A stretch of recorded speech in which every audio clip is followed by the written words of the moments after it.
मैं आज एक मुद्दे पे बोलना चाहता हूँ आप लोगों के बीच में, और वो ये है कि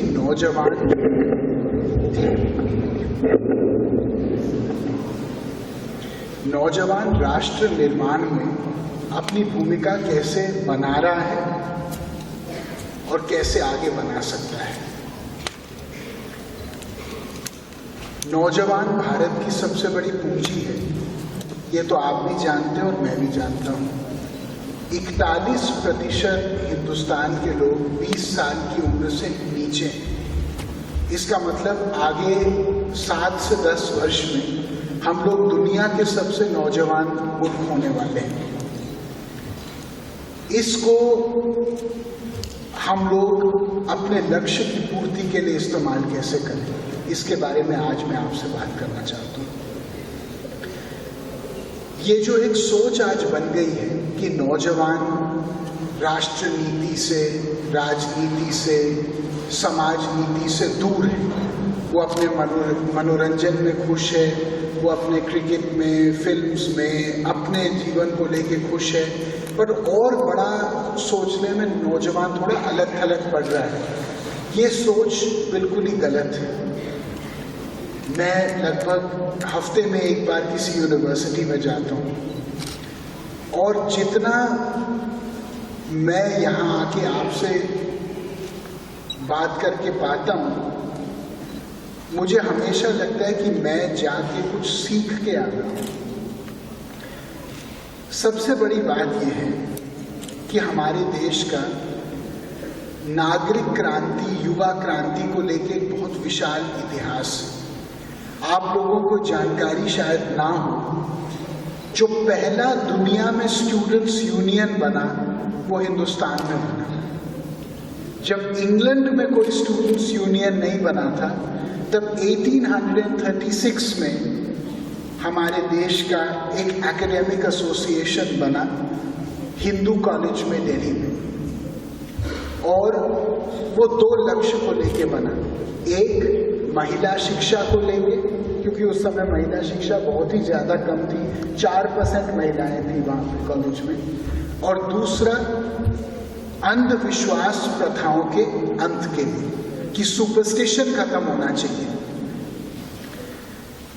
1936 में लखनऊ में एक ऑल इंडिया स्टूडेंट्स फेडरेशन बना, और ये ऑल इंडिया स्टूडेंट्स फेडरेशन, आपने कहा था कि आपके पिताजी नेताजी सुभाष चंद्र बोस के सहभागी रहे हैं।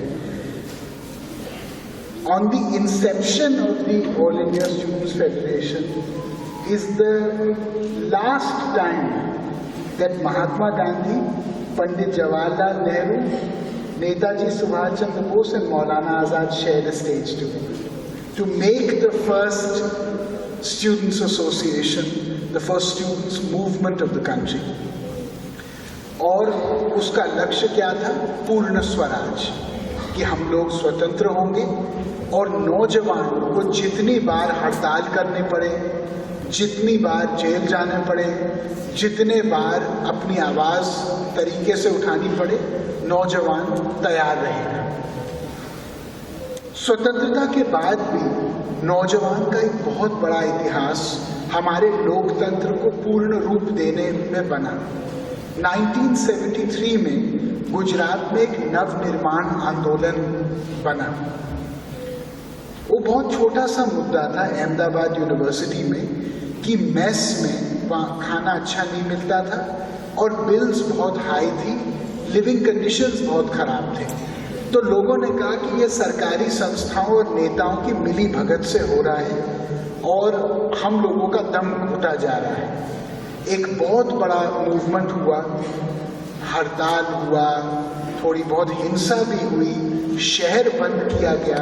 बहुत बड़ी यूनिवर्सिटी है, स्टूडेंट्स ने शहर भी बंद किया, और एक नवनिर्माण युवक समिति बनी। और ये इतना शक्तिशाली आंदोलन बना कि जो इलेक्टेड मुख्यमंत्री था, जो चुना हुआ मुख्यमंत्री था, जो चुनी हुई सरकार थी, वो मुख्यमंत्री को इस्तीफा देना पड़ा, आपको याद होगा, और सरकार भंग की गई। एक विश्वविद्यालय के मुद्दे पे एक चुनाव जीते हुए मुख्यमंत्री को इस्तीफा देना पड़ा। ये युवाओं की ताकत है इस देश में।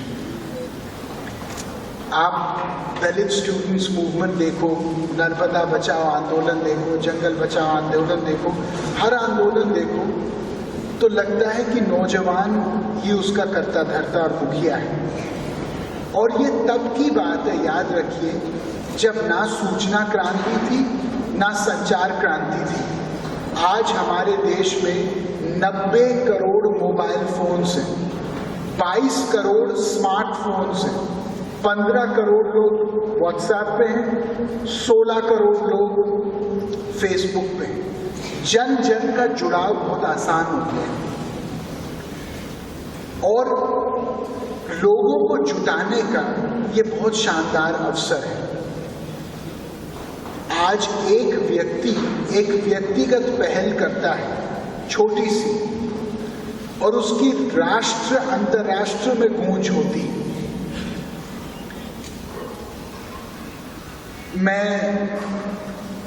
मैंने एक उदाहरण देखा था।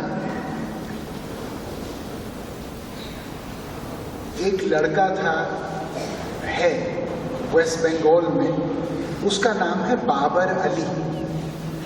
और बाबर अली को बीबीसी ने वर्ल्ड्स यंगेस्ट हेडमास्टर बुलाया।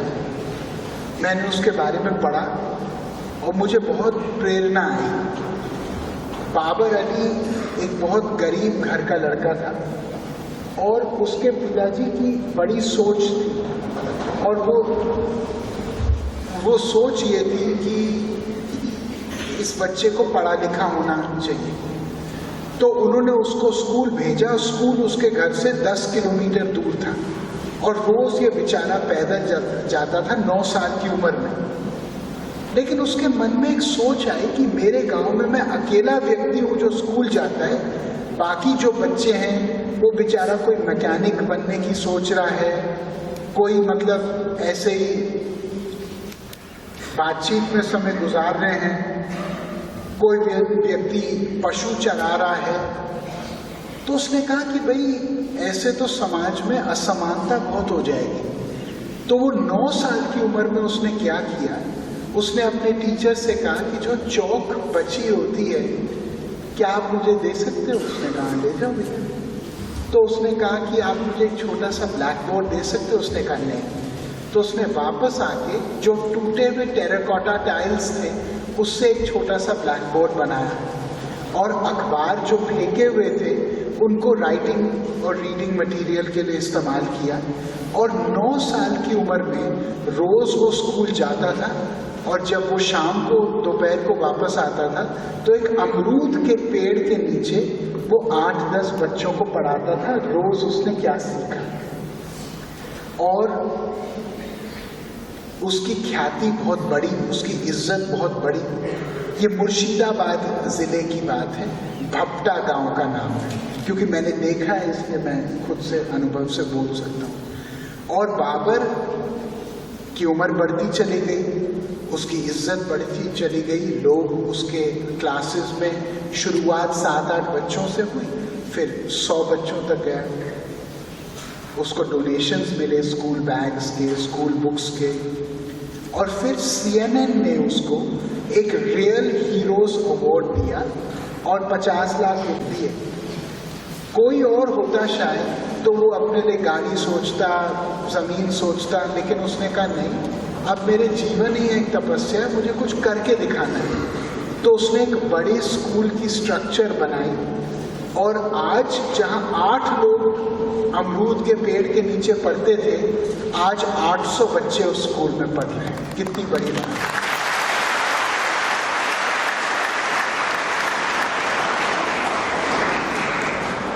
एक दूसरे व्यक्ति के बारे में मैंने सुना, शायद आपने उनके उदाहरण के बारे में जाना है। उनका नाम है श्रीकांत बोला। श्रीकांत बोला नेत्रहीन पैदा हुआ था, अंधा पैदा हुआ था और उसके माता पिता को बोला गया जब वो जन्म लिया था कि भाई इनको मार देना ही ठीक है, ये बेचारा क्या करेगा बड़ा होके। लेकिन माता पिता ने कहा नहीं भैया ये तो पाप की बात है, और उन्होंने उसको खूब पढ़ाया, उसकी पढ़ने में रुचि भी थी। +2 में उसने अपने स्कूल से कहा कि प्लीज मुझे आप साइंस दे दीजिए, मैं साइंस पढ़ना चाहता हूँ। आंध्र प्रदेश का एक बड़ा स्कूल था, उन्होंने कहा कि नहीं आई एम सॉरी, हम आपको साइंस नहीं दे सकते, क्योंकि साइंस में कई एक्सपेरिमेंट्स होते हैं, अलग चीज़ होते हैं, और जो व्यक्ति देख नहीं सकता वो करेगा कैसे, इतनी सुविधा हमारे पास नहीं है। तो उसने कहा कि ठीक है मैं कोर्ट जाऊंगा। वो कोर्ट गया अपने स्कूल के खिलाफ, और कोर्ट ने उसके पक्ष में 2-3 महीने में जजमेंट दी।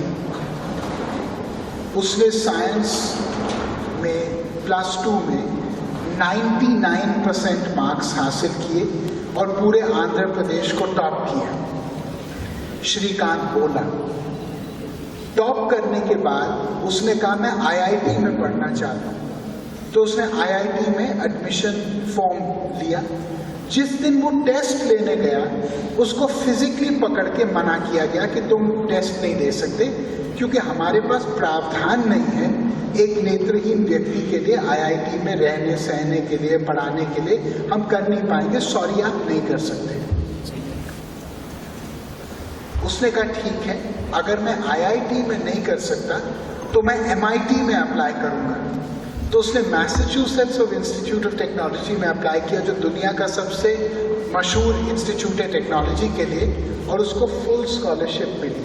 और वो दुनिया का सबसे पहला ब्लाइंड स्टूडेंट है जिसको MIT ने दाखिला दिया और फुल स्कॉलरशिप दिया। वो हिंदुस्तान का बच्चा था। वो MIT गया, वहाँ वो एक गोल्ड मेडलिस्ट बना। माइक्रोसॉफ्ट, एप्पल, गूगल सब ने उसको कहा कि नहीं आप हमारे साथ आके काम करिए, हमारे लिए काम करिए, आप एक ब्रिलियंट व्यक्ति हो। उसने कहा नहीं, मैं अपने देश में वापस जाऊंगा।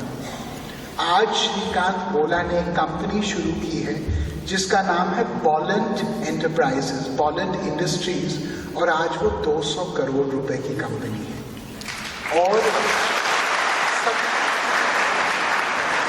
और सबसे बड़ी बात यह है कि 80% लोग जो बॉलेंट इंडस्ट्रीज में काम करते हैं वो या तो देख नहीं सकते या तो वो विकलांग हैं। तो आप सोचो, एक व्यक्ति जो जीवन का मारा है, जिसने सबसे कठोर समस्या से जूझते हुए अपना जीवन काटा, उसके मन में कोई बिटरनेस नहीं थी, उसके मन में कोई कुंठा या नाराजगी नहीं थी संसार दुनिया के प्रति। उसने क्या कहा कि ठीक है अब जो हो गया सो हो गया, लेकिन अब मैं औरों के लिए ये रास्ता साफ करूंगा ताकि जो कष्ट मुझे झेलना पड़ा वो कष्ट आगे लोगों को झेलना ना पड़े। ये हिंदुस्तान के नौजवानों की ताकत है। मैंने पंजाब का एक उदाहरण कल पढ़ा। एक 18 साल की लड़की है बिस्मन दियो, और ये लड़की जो थी ये अपने फार्म पे रहती थी, खेत में अपने परिवार के साथ। और जब वो 15 साल की थी तो उन्होंने एक बात देखा जो आप सब लोग देखते हो, कि जो गेहूं या धान का जो भूसा होता है जो जलाया जाता है उससे बहुत ज़्यादा प्रदूषण पूरे देश में दिल्ली तक आता है। तो उन्होंने कहा कि ये भूसे का कोई वैकल्पिक उपयोग भी तो होना चाहिए, ऐसा तो है नहीं कि इसको क्या करें फिर इसके साथ, बहुत ज़्यादा है। तो उसने 2-4 लोगों से बात की जो उससे थोड़े बड़े थे, पढ़े लिखे थे, और उसने कहा कि इसका जो है थोड़ा टेस्ट किया जाए कि इसकी प्रॉपर्टीज़ क्या है, इस भूसे की, इसके गुण क्या हैं, इसके साथ हम कर क्या सकते हैं। तो 2 चीज़ पता चला। एक कि ये बिल्कुल ही वाटरप्रूफ है, और 2 कि ये दीमक प्रतिरोधक है, मतलब ये टर्माइट रेजिस्टेंट है। और उसने कहा अच्छा ठीक है, अगर ये दोनों चीज़ें कंप्लीटली वाटरप्रूफ है और टर्माइट रेजिस्टेंट है तो क्यों नहीं इसका हम लोग एक वुड बनाएं, इसकी हम लकड़ी क्यों नहीं बना सकते। तो ये गए, इसके माता पिता ने थोड़ा उसका साथ दिया, 15 साल की उम्र में, और उन्होंने एक लकड़ी बनाई जिसका नाम उन्होंने ग्रीन वुड दिया। ह्यूलेट पैकार्ड जो है HP, उन्होंने एक कॉन्फ्रेंस किया पिछले साल 43,000 सोशल इनोवेटर्स का, और आपके पंजाब की ये जो अब 17 साल की लड़की है बिस्वा देव, ये जीत गई 43,000 लोगों में से पूरे दुनिया में।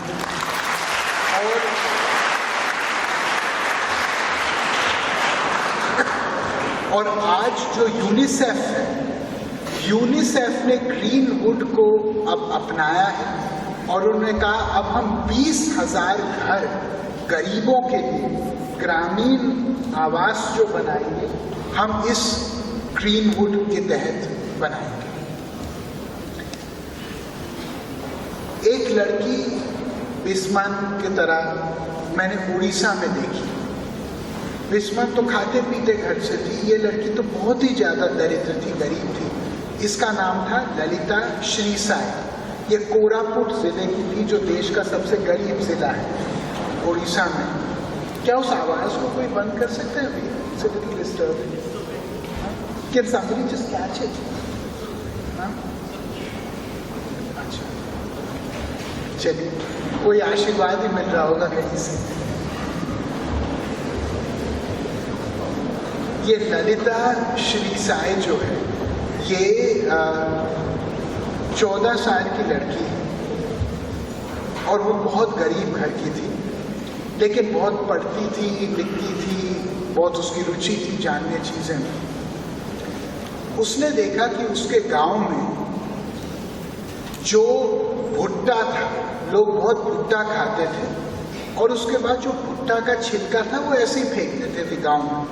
तो बहुत सारी गंदगी भी होती थी और बहुत सारा वेस्टेज भी होता था। उसने कहा भाई क्या कर सकते हैं इस भुट्टे के छिलके का, कोई फायदा है इसका? तो उसने एक चीज देखी कि भुट्टे के छिलके में एक क्वालिटी है, वो एक बहुत बड़ा अब्सॉर्बेंट है। वो चाहे ग्रीस हो, चाहे कलर डाई हो, चाहे ऑयल हो, वो उसको अब्सॉर्ब कर लेता है पूरे तरह। तो उन्होंने कहा कि अगर ये एक तरीका हो सकता है ज़ाया पानी को साफ करने के लिए, खराब पानी को साफ करने के लिए इन सब क्वालिटीज से, तो क्या एक सस्ती तकनीकी शिक्षा हम लोग अपना सकते हैं अपने गांव में तालाबों को इसके द्वारा कि हम पानी को बहुत भुट्टे के छिलकों के बीच में से डाल के मैनी लेयर्स और उसको साफ करें, उसके बीच में से वो सारा स्ट्रेन निकल जाए। और उन्होंने ऐसा किया और एक वाटर प्योरीफायर बनाया 15 साल की उम्र में। उसको 1 साल लगा और ने केवल लैरी पेज को, जो गूगल के हेड है, उनको एक ईमेल किया किसी दूसरे के द्वारा कि भाई मैंने ऐसा काम किया है लेकिन इतने पैसे मेरे पास नहीं है कि मैं एक पूरी मशीन बनाऊं इसके लिए, क्या आप मेरी मदद कर सकते हो? तो कैलिफोर्निया से गूगल ने उसको कहा कि ना केवल हम 5 लाख रुपए इसको बनाने के लिए देंगे, लेकिन हम 2 साइंटिस्ट उड़ीसा भेज रहे हैं जो आपके साथ बैठ के 15 साल की लड़की के साथ बैठ के डिज़ाइन करेंगे और आपको इसका श्रेय मिलेगा, हम केवल आपका मार्ग प्रशस्त करेंगे। जब मैं ऐसी चीज़ सुनता हूँ तो मुझे लगता है कि देखिए, ये जिन लोगों की बात हम कर रहे हैं, ये लोग समाज में आखिरी आदमी हैं। ये समाज में वो लोग हैं जिनके पास ना अवसर था, ना शिक्षा थी, ना निवेश था। आज मैं देश भगत यूनिवर्सिटी जैसे बहुत प्रतिष्ठित यूनिवर्सिटी में आया हूँ और मैं आप लोगों को देख रहा हूँ और मैं देख सकता हूँ आप लोगों को देखकर कि आप लोगों में एक हिम्मत है और एक विवेक है कुछ बड़े करने के लिए। ये कहानियाँ मैं आपको इसलिए नहीं बता रहा हूँ ताकि हम सब लोग इनके बारे में जानें। मुझे ऐसा लगा कि जब हम किसी संघर्ष को देखते हैं या हम किसी तपस्या को देखते हैं, हम किसी मुश्किल का सामना करते हैं, तो हम और अच्छे इंसान बनते हैं। और एजुकेशन का मतलब आपके क्लासेस से बहुत ज्यादा है। जो असली एजुकेशन है वो है कि हम लोग एक अच्छे इंसान कैसे बने, और ये लोगों के स्ट्रगल के द्वारा हम लोग जान सकते हैं। पिछले हफ्ते मैं एक अखबार पढ़ रहा था और मैंने 2 दिन में 2 अलग इंस्टेंसेस पढ़े, पिछले महीने एक गढ़वा झारखंड में एक 80 साल की माताजी, 80 साल की, जिसका नाम था महादेवी कुंवर, वो गई एसडीएम के घर के पास और उसने कहा जी बड़ी ठंड है, मुझे प्लीज एक कंबल दे दो। उसने कहा मैंने कोई भीख मांगने वालों को बुलाया थोड़ी। उसने कहा जी जैसा भी आप मेरे पे दाना डाल दो, लेकिन प्लीज मुझे एक कंबल दे दो। उसने कहा ठीक है, सुबह दे देंगे। पूरी रात वो वहां बैठी रही और 4 बजे सुबह को ठंड के मारे मर गई। उससे 2 दिन पहले उड़ीसा में एक व्यक्ति एक शव को लेके, एक लाश को लेके अस्पताल के बाहर रखने लगा। तो जो डॉक्टर था उसने देखा, उसने कहा ये क्या कर रहे हो, ये कोई शमशान घाट थोड़ी है, आई एम सॉरी, ये अस्पताल है, ये क्या कर रहे हो आप। तो उसने कहा सॉरी सर, मेरे पास इनके अंतिम संस्कार के लिए पैसे नहीं। और ने कहा ये कौन है, कहा ये मेरे पिताजी। और जो शव था वो केवल एक 47 ईयर ओल्ड आदमी का था। तो हम लोग जब सोचते हैं कि हमारे पास फोन पुराना हो गया, या हमारे जूते घिस गए, या हम विदेश नहीं जा चुके छुट्टी में, तो हमको ये भी सोचना चाहिए कि हमारे देश के लोग कैसे रह रहे हैं, कैसे जी रहे हैं। देखो, मैं एक राजनीतिक परिवार में जन्मा हूँ, मैं विदेश में पढ़ा, मेरे को हर एडवांटेज मिला, और मैं जानता हूँ कि अगर मेरे नाम के आगे गांधी शब्द नहीं होता तो आज मुझे इस यूनिवर्सिटी में कोई नहीं बुलाता आपके बीच में बात करने के लिए। लेकिन क्योंकि वो चीज़ मेरे मन में है और मैं जानता हूँ, इसलिए मुझे लगता है कि मेरा कर्तव्य और भी ज़्यादा बनता है किसी के भले करने के लिए, किसी के बोझ को हल्का करने के लिए। और अगर मैं यहाँ आके एक भी व्यक्ति के दिमाग में एक नए सोच का बीज डाल सकता हूँ, तो मेरा इतने दूर आने का कोई ना कोई फायदा। मैंने देखा कि किस तरीके से एक विचार क्रांति आ गई, बट ये विचार क्रांति राजनीति में क्यों नहीं आ पाई? उसका कारण नौजवान की कमी है। एवरेज एज जो इस देश की है वो 33 है। 33 साल की औसत उम्र है इस देश की, लेकिन एवरेज एज जो इस लोकसभा के एमपीज की है वो 58 वर्ष है, उससे 25 साल ज्यादा। केवल 12 एमपीज हैं जो 35 से कम हैं, और केवल 44 एमपीज हैं जो 40 से कम। कहीं ना कहीं इस डिस्क्रिपेंसी को एड्रेस करना पड़ेगा। दिल्ली में 51,000 बच्चे सड़क पर रहते हैं। एक 18 साल की लड़की चांदनी ने देखा कि बच्चों के ऊपर बाल श्रम किया जाता है, चाइल्ड लेबर, यौन उत्पीड़न किया जाता है, और उनके जितने दुख हैं और दर्द हैं वो बिल्कुल गुम हो जाते हैं। उनको ना कोई पूछता है और ना कोई उनके बारे में परवाह करता है। तो तो चांदनी ने कहा ये कहानियों को हम बाहर लाएंगे कैसे, कि कैसे स्लम में जो बच्चे रहते हैं उनका हाल क्या है। उन्होंने किसी से कहा कि आप मुझे एक छोटा सा लोन दे दीजिए, और 50,000 के कैपिटल से उन्होंने एक अखबार शुरू किया जिसका नाम है बालकनामा। और आप जरूर जब हो सके तो प्लीज इस अखबार को देखिएगा, इंटरनेट पे देखिएगा। और बालकनामा एक ऐसा अखबार है जो उन लोगों की कहानियां सुनाता है, दोहराता है, बताता है, प्रकाशित करता है जिन लोगों के बारे में दुनिया भूल चुकी है। और उसके जितने रिपोर्टर्स हैं वो बच्चे हैं, और वो उन्हीं स्लम्स में से बच्चे हैं जो 14 और 20 साल की उम्र के बीच के हैं। मैंने ये देखा कि ये जो एनजीओ के द्वारा शुरू किया गया जिसका नाम चेतना है, कितना बड़ा काम हुआ। अभी तक 116 बच्चों को इन लोगों ने पढ़ाया है, क्योंकि जब उन्होंने लोगों की कहानियां बोली कि फलाना एक राघव है, ये बहुत ब्रिलियंट है लेकिन इसके पास पैसे नहीं है स्कूल के लिए, तो किसी ने कहा ठीक है मैं दान दूंगा।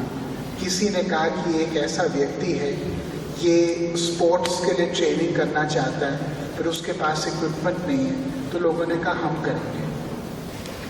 और ये 16 पेज का अखबार है, केवल 2 रुपए का, और ये फ्री देते हैं पुलिस स्टेशंस में और एनजीओज में ताकि उनकी रक्षा हो। और जितने मुद्दे हैं, चाहे पुलिस प्रताड़ित करे उनको, चाहे समाज प्रताड़ित करे, चाहे यौन शोषण हो, सेक्सुअल वायलेंस उनके खिलाफ हो, उन सब का डिटेल अकाउंट दिया जाता है उनके बचाव के लिए। मैंने एक स्टोरी पढ़ी कि एक 20 साल का लड़का है शंभू, जो उसमें एक रिपोर्टर है, और उसने एक स्टोरी लिखी मध्य प्रदेश के बालाघाट जिले की कि वहाँ कैसे जो बच्चे हैं 6 साल के, 8 साल के, उनको मार के क्या काम दिया जा रहा है कि जो लोग रेल के पटरी पे कूद के आत्महत्या करते हैं या वो उनके अनायास मौत हो जाती है, उनके शव को ले जाना और साफ करना। 6 साल 8 साल के बच्चे, क्या बीतती होगी उस बेचारे के ऊपर, आप समझ सकते हो। और उनको फिर बचाया गया। और ये स्ट्रीट चिल्ड्रन के लिए जो बुनियादी ढांचा कैसे मजबूत हो, उनको आधार कार्ड्स कैसे मिले, उनकी रजिस्ट्रेशन पुलिस स्टेशन में कैसे हो, वो सब इस पे काम करते हैं। और सबसे बड़ी बात है, ये बच्चे हैं जो बच्चों की रक्षा के लिए लगे हैं। एक और मैंने वेबसाइट देखी जिसका नाम है यूथ की आवाज़। यूथ की आवाज़ भी एक 20 साल के व्यक्ति अंशुल तिवारी ने शुरू की। और यूथ की आवाज़ का एक कैंपेन मेरे को बहुत अच्छा लगा, क्योंकि देखिए नौजवानों के लिए भी अपनी बात रखने के लिए मंच ज़्यादा नहीं है। तो ये केवल नौजवान के दुख सुख के इश्यूज के बारे में उसने एक वेबसाइट खोली। आपने शबरीमला टेम्पल के बारे में सुना होगा, जहाँ वो कहते हैं कि जो लड़कियां हैं जब वो मेंस्ट्रुएट कर रही हैं वो उस पर जा नहीं सकती क्योंकि वो अपवित्र है, जो सबसे बड़ी बकवास की बात है। और एक लड़की निकिता आजाद ने एक चिट्ठी लिखी उसके खिलाफ, और उसने इस चिट्ठी को लिखा हैप्पी टू प्लीड कि शबरीमला हो, चाहे शनि शिंगणापुर हो, चाहे जितने चीज थी उनको झुकना पड़ा। और ये बात माननी पड़ी कि भाई कोई भी लड़की, कोई भी बहन, कोई भी माँ, चाहे उनके शरीर में कुछ भी हुआ हो, वो भी अंत में भगवान की देन, वो कोई अपवित्र तो हो नहीं सकता, तो उनकी एंट्री पे कोई रोक लगाना गैर कानूनी है। मैं आपसे एक प्रश्न पूछना चाहता हूँ, यहाँ जितने लोग बैठे हैं, ऊपर जितने लोग बैठे हैं, मुझे तो आवाज़ से थोड़ी डर लग रही है कि आपके ऊपर कोई मेरे वजह से कष्ट ना हो जाए। बट जितने लोग बैठे हैं, क्या किसी ने अभी तक कभी आरटीआई फाइल की है? किसी ने अभी तक आरटीआई फाइल की? आपको पता है आरटीआई है क्या? Right to information. देखिए, हमारे पास एक बहुत बड़ा हथियार है, बहुत बड़ा शस्त्र है, और वो राइट टू इंफॉर्मेशन कानून है। राइट टू इंफॉर्मेशन कानून के तहत आप किसी भी नेता, संस्था, सरकार, अफसर, बाबू की जिम्मेदारी और जवाबदेही तय कर सकते हो। केवल आप एक चिट्ठी लिखें और सरकार बाधित है आपको जवाब देने के लिए। एक 10 साल की लड़की के बारे में मैंने पढ़ा, अब काफी मशहूर हो गई है, ऐश्वर्या पराशर, लखनऊ की, जिसने एक प्रश्न पूछा था 10 साल की उम्र में कि महात्मा गांधी को राष्ट्रपिता की उपाधि किसने दी, और पूरे लखनऊ में स्वाइन फ्लू आ गया था। और ये बात मुझे मौजूदा मुख्यमंत्री ने बताई कि इस लड़की ने एक PIL फाइल किया कि हमारे स्कूल के बगल में एक कूड़ादान है बहुत बड़ा, और स्वाइन फ्लू चल रहा है लखनऊ में, और सारे लोग, बच्चे जो हैं वो बीमार होते जा रहे हैं स्कूल में। तो मैं ये पूछना चाहती हूँ सरकार से कि क्यों एक कूड़ादान हमारे स्कूल के बगल में। जैसे ही RTI फाइल हुआ, मुख्यमंत्री के ध्यान में चीजें आई, और 1 हफ्ते बाद उस कूड़ेदान को हटाया गया, और उसके जगह में आज एक बहुत बड़ी लाइब्रेरी है बच्चों की। और मैंने कई ऐसे उदाहरण देखे के बारे में पढ़ा, जिसका नाम है अनिकेत देवघर। अनिकेत देवघर ने देखा कि बहुत सरकारी स्कीम्स हैं, लेकिन कोई भी नहीं जानता कि ये सरकारी स्कीम्स हैं क्या। एक तो इनको समझना बहुत मुश्किल है, दूसरा ये सरकारी स्कीम मेरे को अपने बीच में समेटती है ये मुझे नहीं पता, ये मेरे लिए है ये मुझे नहीं पता। तो उसने एक वेबसाइट और मोबाइल फोन एप्लीकेशन बनाया जिसका नाम है हक दर्शक, जो पंजाब में बहुत सफल हुआ है। और अगर आप लोग नहीं जानते तो प्लीज उसको जाके देखिए। और हक दर्शक क्या करता है कि आप अपना नाम, अपने हलके का नाम, अपनी जात, अपनी उम्र, अपना आप पुरुष हो या नारी हो, जो भी है सारे डिटेल्स आपसे मांगता है, और फिर आपको 24 घंटे में बताता है कि आपके लिए कौन सी गवर्नमेंट स्कीम्स अवेलेबल है। अच्छा, ज़्यादातर लोग जो इन स्कीम्स के हकदार होते हैं वो कम पढ़े लिखे होते हैं, तो वो कहता है कि ठीक है, आप एक नॉमिनल फी हमको दे दो, 10 रुपये दे दो, और हम सारे एप्लीकेशंस आपके लिए भरेंगे, हम गवर्नमेंट डिपार्टमेंट्स के पास भेजेंगे, उनके रिप्लाईज हम प्रोसेस करेंगे और आप तक भेजेंगे, ताकि आपको जो फ़ायदा मिलना चाहिए। अब जैसे एक स्कीम है अटल पेंशन योजना, बहुत अच्छी स्कीम है कि जैसे बुजुर्ग लोग जो गांव में हैं उनको एक पेंशन मिलनी चाहिए, लेकिन कितने लोग जानते हैं अटल पेंशन योजना के बारे में? बहुत सारे नहीं जानते, क्योंकि देश में केवल 11% लोगों के पास पेंशनें हैं इस देश में, तो ये तो एक ही पेंशन की बात है। तो उसने क्या किया, अनिकेत देवघर ने, उसने कहा कि आप बस मुझे अपने डिटेल्स दे दो, और मैंने इनसे पता किया कि भाई एक एग्जाम्पल मुझे तो, मैं उनसे बात करना चाहता हूँ। मैं एक लेडी से बात की जिसका नाम है मीरा, जो पुणे के पास एक खेड़ शिवापुर गांव की है और 72 साल की है, विधवा है। और इन्होंने कहा कि मैं केवल एक इस मोबाइल फोन एप्लीकेशन किसी ने मेरे को बताया, मैं कम पढ़ी लिखी हूँ, लेकिन मैं इस पर गई और मैंने कुछ नहीं, इनके 10 रुपये दिए, और मैंने कहा भाई जो मेरे लिए मिल सकता है आप बताइए। और कहा पहले मेरी इनकम 1200 रुपये थी, अब मुझे 3000 रुपये मिल रहे हैं, घर बैठे बैठे। एक बॉम्बे में एक फिल्म मेकर आया था जिसका नाम है नवनीत रंजन, धारावी में एक डॉक्यूमेंट्री बनाने। उसने देखा यहाँ के लोगों में इतना टैलेंट है, लेकिन उसका कोई उपयोग नहीं हो रहा। तो उसने कहा मैं 2 काम करूँगा, एक मैं आपको इंग्लिश और साइंस पढ़ाऊँगा। उसने 1 साल उनको इंग्लिश और साइंस पढ़ाया, पर उसने क्या देखा कि इससे अच्छा कि वो उनको इंग्लिश और साइंस और मैथ्स और फिजिक्स पढ़ाए, उसने कहा मैं आर्थिक रूप से उनको अपने पैर पे कैसे आत्मनिर्भर कर सकता हूँ, सेल्फ रिलायंट कैसे कर सकता हूँ, इंडिपेंडेंट कैसे कर सकता हूँ। उसने कहा ठीक है, अगर मैं उनको कंप्यूटर कोडिंग सिखाता हूँ तो ये अपने पैर पे खड़े हो जाएंगे, कुछ एप्लीकेशंस बनाएंगे, कुछ ऐप्स बनाएंगे, कुछ वेबसाइट्स बना पाएंगे और ये कमाना शुरू करेंगे। पहले मैंने सोचा ये बहुत आइडियलिस्टिक है, क्या ये वाकई हो सकता है, लेकिन मैं इसको वॉच कर रहा हूँ पिछले 1 साल से और मैंने देखा कि पिछले 2 साल में ऐसे 80 लड़कियां हैं जो 11 और 16 के बीच की उम्र की हैं, जिन्होंने अपने ऐप्स बनाए। 2 ऐप्स को मैंने देखे।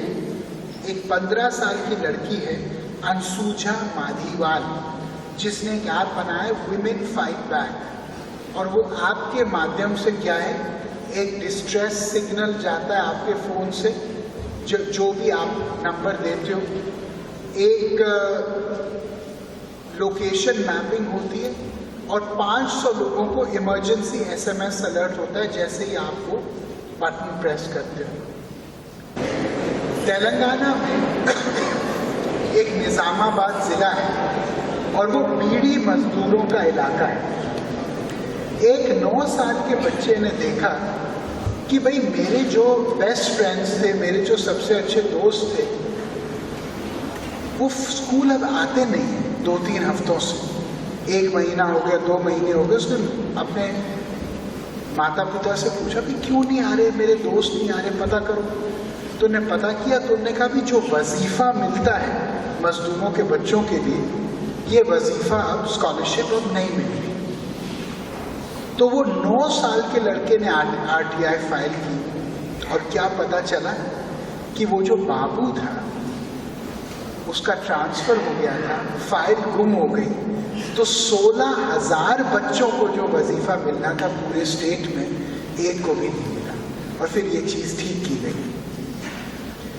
एक और मैंने उदाहरण झारखंड में देखा। एक लड़का है मोहम्मद अकरम राशिद, वो गरीब लोगों के बिहाफ पे RTI फाइल करता है, एक RTI एक्टिविस्ट। एक लड़की थी सबा परवीन, जिसने मारवाड़ी कॉलेज में दाखिला दिया और उसको एक स्कॉलरशिप मिली एक अच्छी स्टूडेंट होने के नाते। और पता चला कि 2 साल हो गए, 1 पैसा नहीं आया। तो उसने पता किया कि क्यों पैसा नहीं आया, तो पता चला कि एक फेक अकाउंट दूसरे बैंक में उसी के नाम से खोला गया, जिससे वो 2 साल से पैसे चूस सके। इसलिए मैं आप लोगों से कहना चाहता हूँ कि देखिए, आप सिस्टम के हिस्से हैं और आप सिस्टम के मालिक हैं, क्योंकि अंत में आपको ही ये देश 5 साल, 10 साल, 15 साल बाद चलाना है। अपनी जिम्मेदारी समझिए और सिस्टम, व्यवस्था की जवाबदेही पे निगरानी करिए। हम लोग देखते हैं कि नई सामाजिक प्रक्रियाएं पूरे दुनिया में स्थापित हुई, और ये कैसे स्थापित हुई कि नागरिक जो जनता है और गवर्नमेंट, सरकार के बीच में एक मेल हो गया है कई चीज़ों में। मैं यूरोप के 2 उदाहरण आपको देना चाहता हूँ। मैं जर्मनी गया था, मैंने एक व्यक्ति से पूछा कि कौन सा सबसे पॉपुलर प्रोग्राम है यहाँ पे। उन्होंने कहा साहब पार्लियामेंट वॉच। कहा पार्लियामेंट वॉच? मैंने कहा हमारे देश में तो कोई पार्लियामेंट देखता नहीं कभी। तो उन्होंने कहा नहीं साहब, पार्लियामेंट वॉच एक कार्यक्रम है जिसमें MPs को आना पड़ता है और उनके क्षेत्र का कोई भी व्यक्ति कोई भी सवाल उनसे पूछ सकता है। मैंने कहा अच्छा। तो मैंने उसका एक एडिशन देखा और मुझे बड़ा अच्छा लगा कि उस 2 घंटे के प्रोग्राम में 14 सांसद अलग अलग पार्टी से आए उनसे अनकंफर्टेबल सवाल पूछे गए, मतलब इस तरीके के सवाल पूछे गए कि आपने बहुत बड़ी महंगी गाड़ी ली है और पिछले बार तो आप साइकिल से घूमते थे, अब आपने बहुत बड़ी महंगी गाड़ी ली है, कहाँ से ली आप? अब आज आप सोचिए, हमारे देश में कोई हिम्मत नहीं कर सकता ये सब करने की। क्यों? क्योंकि उनको ये लगेगा कि बाद में कोई तंग करेगा, बाद में कोई दिक्कत होगी, मुझे नहीं होगी, मेरे माता पिता को होगी, समाज में आखिर हमको रहना है। लेकिन अगर मीडिया का प्रोटेक्शन और अगर सिस्टम का प्रोटेक्शन और अगर नेताओं को लगने लगे कि इससे जाके हमारी पारदर्शिता की इमेज आ रही है, ट्रांसपेरेंसी की, हमारा कद बढ़ रहा है, तो वो 100% पसंद करेंगे उस पर जाना। और मैंने देखा कि 97% MPs, ये केवल 2 साल पुराना है, 97% MPs उस पर जा चुके हैं और 86% क्वेश्चंस आंसर की गई। और अगर कोई व्यक्ति को आंसर उनके हिसाब से नहीं मिलता तो ये टीवी पे दिखाया जाता है कि इस व्यक्ति ने उत्तर तो दिया लेकिन जनता के हिसाब से नहीं, पूरी बात नहीं बताई, तो वो ह्यूमिलिएट होते हैं फिर सबके सामने। और जो व्यक्ति पूरी सच्चाई और निष्ठा के साथ बोलता है, फिर पब्लिक के सामने उसकी उतनी ख्याति बढ़ती है। मैंने इंटरनेट पे एक स्कीम के बारे में पढ़ा इटली में, जिसका नाम है मॉनिथॉन। मॉनिथॉन मैराथन और मॉनिटर का एक मिश्रण है। और मॉनिथॉन क्या करता है कि सरकारी परियोजना में 1 मिलियन यूरो से ज्यादा जो खर्च होगा, उसकी एक पैसे का खर्च पब्लिकली रियल टाइम डेटा में डाला जाएगा। रियल टाइम डेटा मतलब कि एक ब्रिज बन रहा है, ब्रिज 160 करोड़ रुपए का बन रहा है, रोज उस ब्रिज पे कितना खर्च हुआ वो रोज डाला जाएगा। रोज कितने मजदूर ने काम किया, उनके नाम क्या है, उनके फोन नंबर क्या है, ताकि कोई चेक कर सके, वो उसमें है। रोज अच्छा कितने समय में कितना खर्च होना चाहिए था और कितना वास्तविक रूप से हुआ, वो भी उस पे डलता है। और एक पैसे का पब्लिकली एक्सेप्टेंस होता है। अच्छा, इसमें एक दूसरा पहलू ये ले आए, वो क्या है? वो ये है कि हर प्रोजेक्ट का वो 500 लोगों के द्वारा इंडिपेंडेंट निगरानी करते हैं। मान लीजिए कि एक सरकारी अस्पताल बन रहा है फतेहगढ़ साहब में, तो ये क्या करेंगे, ये 500 लोगों को जिले के बोलेंगे कि आप इंडिपेंडेंट जांच करो उस प्रोजेक्ट के एक हिस्से की, और आप प्लीज वापस आओ और आप हमको बताओ कि आप सैटिस्फाई हो कि नहीं हो। जितने प्रश्न आपके हैं सबको हम वेबसाइट पे डालेंगे और उसका उत्तर उस गवर्नमेंट के डिपार्टमेंट को करना पड़ेगा। अब मुझे एक बात बताइए, क्या इससे करप्शन खत्म नहीं होगा उन प्रोजेक्ट्स में? अगर खत्म नहीं होगा तो कम से कम 90% कम तो होगा। समय आ गया है हमारे देश में भी कि हर इंफॉर्मेशन को हमको इंटरनेट पे डालना चाहिए और हर इंफॉर्मेशन की निगरानी जनता को करनी चाहिए। जब तक जनता का हिस्सा सरकारी परियोजनाओं में नहीं होगा तब तक सिस्टम कभी साफ नहीं हो सकता। मैं सामाजिक उद्यमिता की बात करना चाहता हूँ, सोशल एंटरप्रेन्योरशिप, मतलब कैसे आप पैसे भी कमा सकते हो और कैसे समाज का भला भी कर सकते हो। मैंने एक व्यक्ति के बारे में पढ़ा जिसका नाम है दुर्गेश नंदन, बाद में मैं उनसे मिला। दुर्गेश नंदन ने देखा कि यूपी के बड़े शहरों में जो लोग रिक्शा या ऑटो चलाते हैं वो 30, 35, 40 साल चलाते हैं पर उनके मालिक नहीं कभी बनते। तो उसने एक कंपनी बनाई ऑटोमोशन एड्स, और ऑटोमोशन एड्स के तहत उसने कहा कि आप उस रिक्शा या ऑटो के ऊपर एड अपना डाल सकते हो और 80% पैसा उसके चालक को जाएगा, 10% मालिक को जाएगा, 10% कंपनी दुर्गेश नंदन को जाएगा। और 2 साल में 300 गरीब लोग ने अपने ऑटोज और अपने रिक्शा खरीदने में सफलता प्राप्त की।